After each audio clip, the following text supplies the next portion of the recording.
Fala, turminha da primeira série, beleza? Como é que vocês estão? Tranquilos? Pessoal, seguinte, a aula de hoje, direto ao ponto, rapidinho, de buenas. Vamos fazer uma revisão de tudo que nós vimos até agora, tá? Que é o conteúdo, inclusive, da P2 de vocês aí, para a gente fechar esse segundo bimestre com chave de ouro, beleza? Então é o seguinte, vamos dar uma retomada aí, peguei o caderninho, o fichário de vocês, né, para te dar uma relembrada em tudo que a gente viu, tá bom? Que é o que vai ser cobrado aí, para vocês não terem mais dúvida alguma, tá?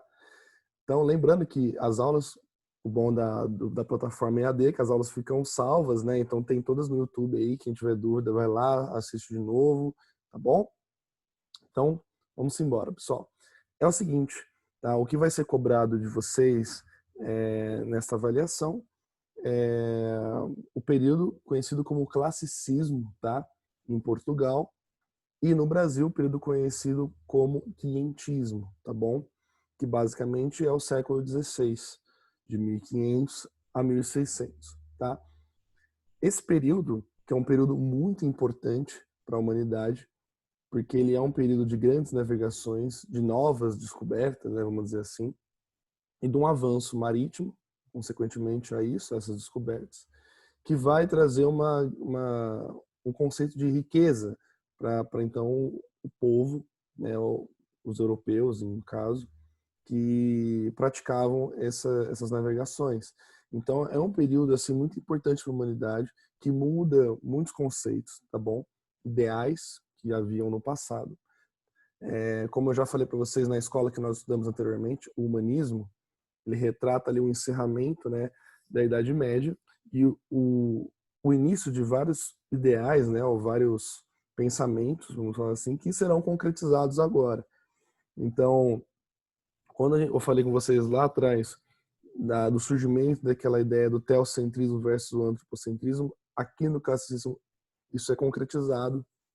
Então a gente tem de fato essa visão antropocêntrica presente já. Então essa disparidade de ideais, a queda da Igreja Católica, né? Tanto que nesse período a gente vai ter o surgimento de Martin Lutero com a Reforma Protestante.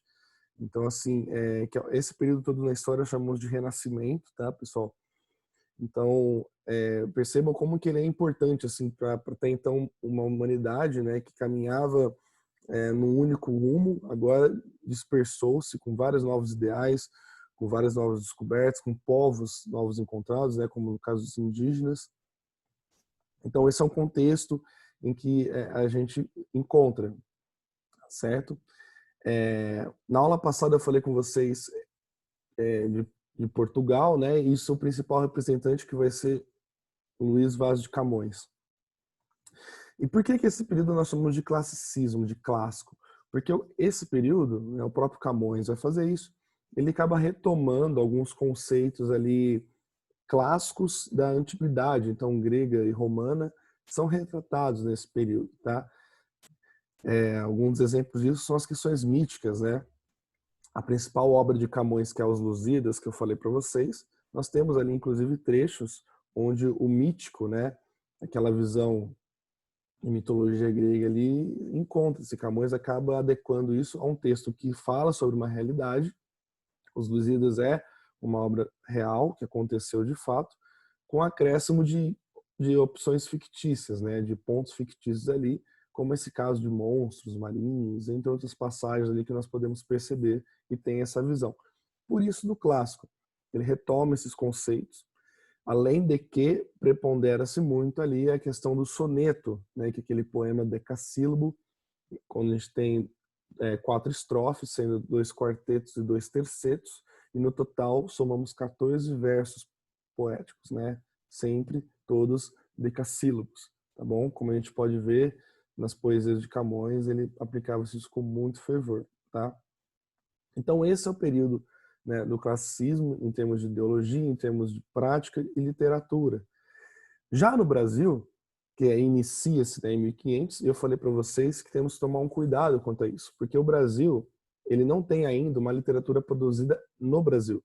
Por mais que os portugueses tenham chegado às terras tupiniquins, e há registro de que registro não, né? Mas há o pressuposto de que eles já sabiam dessas existência dessas terras, né? Não existe nenhuma comprovação de fato que diz, ó, eles já sabiam, eles estavam vindo de propósito para o Brasil, mas eles já desconfiavam de fato. Quando chegam aqui, não há uma produção de fato brasileira, um brasileiro que nasceu e escreveu nas terras tupiniquins. O que vai acontecer então é quando os portugueses chegam, eles vão começar a relatar sobre essas novas terras para então a realeza ou a corte, né, de Portugal. E por isso nós chamamos que esse primeiro período nós temos uma literatura aqui no Brasil conhecida como informativa, certo? Uma literatura que tem apenas o princípio de informar ou descrever, né, pode ser também, as terras como elas eram. Então são obras, são cartas, principalmente as mais conhecidas, as cartas de Pero Vaz de Caminha, que vão relatar de como que eram essas terras, as belezas dos índios, de como que eram os índios, né, a beleza das mulheres indígenas, enfim, eles vão retratar tudo isso, certo? Lá para a realeza de Portugal. Assim como retratar sobre as pedras preciosas, eu dei uma aula onde eu mostrei trechos sobre essas cartas e era muito perceptível isso. Então, aqui nas nossas terras, manifestava-se essa literatura, tá? Através de descrições, né, informativas e também de religiosidade, de textos religiosos, porque nós vamos ter, além dessa literatura informativa, padres que vêm para essa nova terra, para o Brasil, com o intuito de catequizar os índios. E eles vão produzir aqui, então, né, a literatura jesuítica, né, que é a chamada, algumas já são feitas em Portugal, trazem aqui para serem aplicadas, mas de fato serão feitas aqui as literaturas jesuíticas. Nós vamos ter como principal nome o José de Anchieta. Então, nesse momento que a gente está estudando até agora, pessoal, no século XVI, temos que guardar o que em literatura? Camões em Portugal, Pero Vaz de Caminha e José de Anchieta aqui no Brasil. Pero Vaz de Caminha como grande nome da literatura informativa, que eu falei para vocês, descritiva das terras, e José de Anchieta como grande nome dessa literatura jesuítica aí, como catequizar os índios e tudo mais. Ok? No aspecto filosófico, nós temos vários nomes aí, né? A gente vem já do século passado conceitos do Dante Alighieri, nós vamos ter aí também Thomas Moros, que escreve Utopia, que é muito importante no conceito filosófico, né? Que mais que nós temos? Miguel de Cervantes, que vai escrever Dom Quixote, olha só que interessante, né? Que também é um pilar do modernismo. E no final do século, eu não falei dele ainda, porque eu gosto de dar uma aula só sobre ele, nós vamos ter Shakespeare ainda no final, ali em 1580, né, em diante, que vai encerrar para iniciar o barroco ali, o Shakespeare que vai ser um dos mais modernistas possíveis, muito à frente do seu tempo, nós vamos ver isso quando eu falar sobre ele, tá? Não precisa se preocupar quanto a isso. Então, o que vale a pena nós retratarmos é isso, ok? Camões,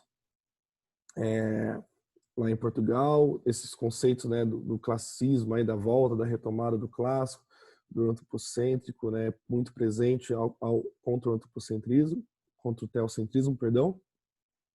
E aqui no Brasil, essa literatura informativa e as cartas jesuíticas. Ok, pessoal? Essa foi uma revisãozinha aí, bem tranquila quanto à obra. No mais, bons estudos para vocês. Espero que vocês vão ver na prova. Não está muito difícil, tá? Não está muito tranquilo. E dúvidas, mandem no Connect, no nosso grupo de literatura, que eu estou sempre respondendo aí para vocês, tá bom? Forte abraço, se cuidem, fiquem com Deus e até mais.